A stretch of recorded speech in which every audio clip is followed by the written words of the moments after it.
हरे कृष्णा आप सभी को। आज हम सुनेंगे श्री लक्ष्मी नारायण का चमत्कार। रामलाल नाम का एक किसान स्वभाव से बहुत ही अच्छा था। दोनों पति पत्नी धार्मिक विचार के थे। कोई भी कार्य करते तो लक्ष्मी नारायण का नाम लेकर ही करते। मुख से सदा नारायण नारायण ही निकलता था। एक समय की बात है, दोनों पति पत्नी अपनी कुटिया के बाहर बैठकर बातें कर रहे थे और कहते थे, अरे सुनती हो रामवती, अब की बार अगर फसल अच्छी हुई तो हम अपना पक्का घर बनवाएंगे। हाँ जी, अपनी कच्ची झोपड़ी में बारिश का पानी टपकता रहता है। कम से कम घर पक्का होगा तो हम चैन से तो सो सकेंगे। अच्छा, मैं काम करता हूँ, हम अपने साहूकार से कुछ रुपए उधार ले लेते हैं, ठीक है कि नहीं, तुम बताओ। देखो जी, हम गरीब लोग, साहूकार तो जो पैसा देगा उसका बहुत ब्याज लगा देगा। हम उसको पैसे कैसे दे पाएंगे? और क्या हम अपने फिर रामलाल अपने साहूकार के पास गया। सेठ जी, मुझे पक्का घर बनवाना है, उसके लिए कुछ पैसों की ज़रूरत थी। 10,000 में काम हो जाएगा। तो साहूकार ने कहा कि 2 रुपए सैकड़े का ब्याज देना पड़ेगा। हाँ हाँ, मुझे मंजूर है, बस आप दे दीजिए।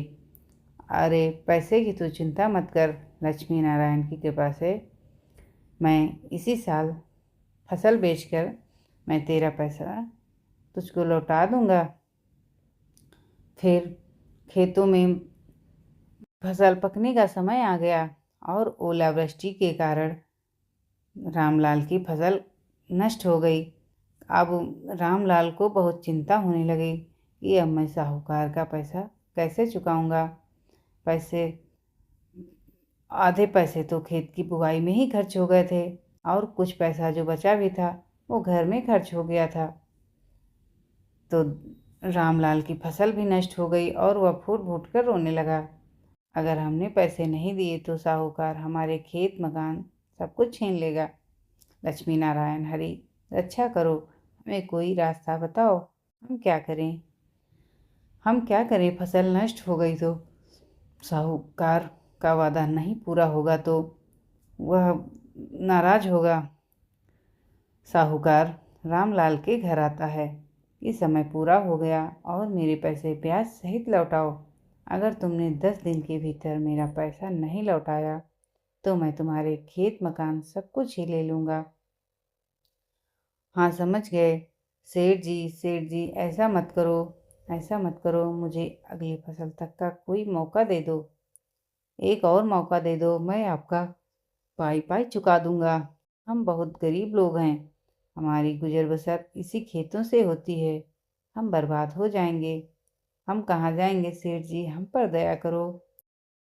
साहूकार कहता है, मैं कुछ नहीं जानता, मुझे 10 दिन के भीतर मुझे मेरा पैसा चाहिए।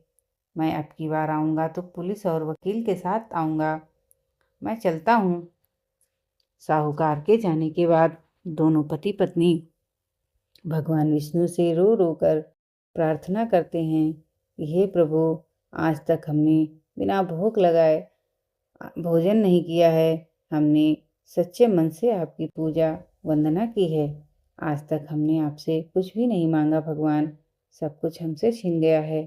हे लक्ष्मी नारायण, आप तो निर्बल को बल देने वाले, हमारी रक्षा करो प्रभु, हमारी रक्षा करो।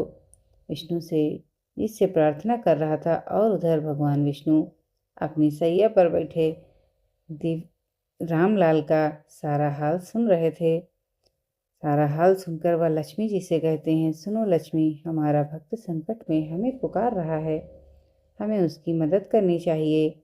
आदेश कीजिए स्वामी, मुझे क्या करना है, उस पर अपनी कृपा बरसाओ। लक्ष्मी माँ रामलाल की पत्नी रामवती को सपने में दर्शन देती हैं और कहती हैं, देवी सुनो, मैं तुम्हें एक उपाय बताती हूँ, जरा ध्यान से सुनो। तुम अपने खेत में बहुत सारी धन की प्राप्ति करोगी और तुम साहूकार के कर्ज से मुक्त हो जाओगे। इतना कहकर लक्ष्मी माँ अदृश्य हो जाती हैं। सुबह रामवती नींद से जागी और अपने सपने की बात अपने पति को बताई। रामलाल फावड़ा लेकर अपने खेत पर गया और वो मिट्टी खोदने लगा। मिट्टी खोदते खोदते उसके फावड़े से कोई वस्तु टकरा गई। टन टन की आवाज़ सुनी तो रामलाल सोचने लगा कि आखिर ज़मीन में क्या है, या मेरा फावड़ा किस चीज़ से टकरा रहा है। जब वह खुदाई की तो उसे मिट्टी में एक पीतल का घड़ा दिखाई दिया। तो उसने पत्नी को अपनी सारी बात बताई। पति पत्नी फिर खेत पर पहुंच रहे, फिर घड़े को निकालने के लिए सोच रहे थे, लक्ष्मी नारायण का नाम लेकर। हाँ, रामलाल ने नारायण नारायण कहते हुए मिट्टी के घड़े को निकाला। जब घड़े को खोला तो पति पत्नी टक रह गए। वह घड़ा सोने के सिक्कों से भरा हुआ था। सुनो जी, इस घड़े को घर ले चलो। घड़े को एक चादर में बांधकर दोनों पति पत्नी उसे पीतल को घड़े को घर ले आए और घर आकर दोनों विचार करने लगे। अब सुनो भाग्यवान, हम इतने सारे धन का क्या करेंगे? बहुत सारा धन है, हम इसमें से थोड़ा सा धन निकाल कर उस साहूकार का पैसा लौटा देंगे और उसमें से बाकी धन को हम भगवान की सेवा में लगा देंगे। उन्हीं का तो दिया हुआ धन है। हम इस पैसे से श्री लक्ष्मी नारायण विष्णु जी का मंदिर बनवाएंगे, गरीबों को भी दान देंगे। दोनों पति पत्नी अभी बात ही कर रहे थे, तभी साहूकार आकर दरवाज़ा खटखटाता है। देखो देखो रामलाल, हम आए हैं। दरवाज़ा खोला तो साहूकार अपनी कुछ आदमियों को लेकर द्वार पर खड़ा हुआ था। समय खत्म हुआ, अब तो मेरा पैसा मुझे लौटा दो और अपना पूरा पैसा लेकर ही जाएंगे। तो रामलाल ने 10 सोने के सिक्के साहूकार को दे दिए। रामलाल, तुमको तो लगता है तुम बुरा मान गए।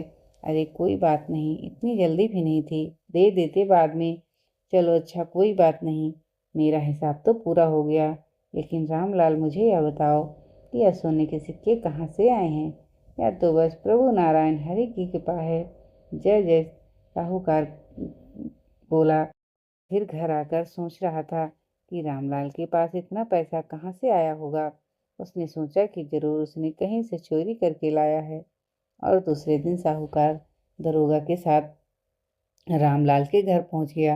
रामलाल, हमें सूचना मिली है कि तुम्हारे पास सोने के सिक्के हैं।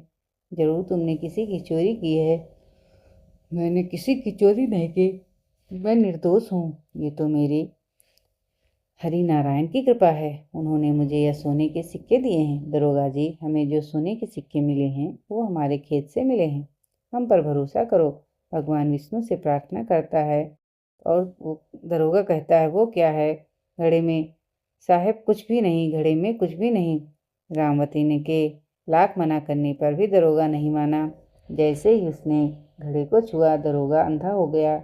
और यह क्या हो गया? मुझे कुछ दिखाई क्यों नहीं दे रहा है?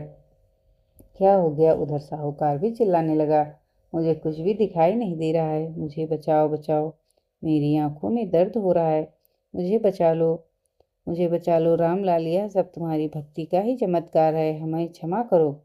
दरोगा और साहूकार दोनों नाक रगड़ कर श्री नारायण विष्णु से क्षमा मांगते हैं। लक्ष्मी नारायण, हमें क्षमा कर दो, हमें क्षमा कर दो, हमारी आंखें ठीक कर दो। भगवान विष्णु की कृपा से दोनों की आंखें ठीक हो जाती हैं। रामलाल, तुम्हारी भक्ति। दरोगा और साहूकार चले जाते हैं। रामलाल ने अपने घर में श्री विष्णु और लक्ष्मी जी का मंदिर बनवाया और दोनों पति पत्नी आनंद पूर्वक जीवन यापन करने लगे। अरे भाग्यवान, भगवान का शुक्रिया अदा करो और प्रेम से बोलो, जय जय श्री लक्ष्मी नारायण भगवान। जय हो श्री महालक्ष्मी, माँ तेरी सदा ही जय हो। धन्यवाद।